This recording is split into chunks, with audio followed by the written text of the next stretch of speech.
Jiwa seorang ibu kena ada lagu ni. Di zaman Nabi lagu tu.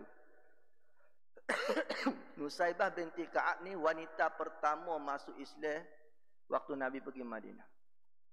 Wanita pertama masuk Islam, mana masuk Islam? Dia mengucap syahadah di Jamratul Aqabah di Mina. Dan masa tu dia masih lagi anak dia Habib bin Zaid kecil dalam menyusu. Dia kata, wahai sahabat, untuk inilah aku susukan anak aku masa kecil. Jiwa seorang wanita nak supaya anak dia ni membela agama Allah, mati syahid ya Allah, mereka redha, mereka gembira. Dan inilah sepatutnya jiwa ibu yang mana menyusu anak, wawasan dia besar.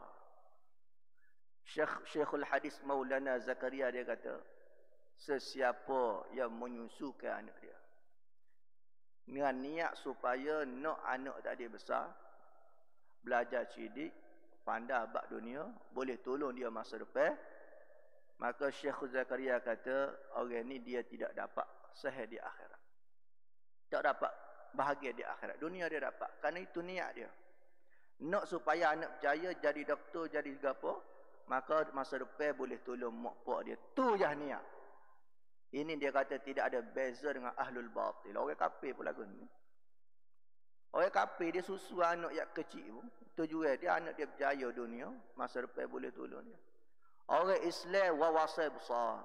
Pero anak ibu setiap susu masuk dalam mulut anak dia tadi. Jiwa seorang ibu nak jadikan anak mereka pejuang Allah.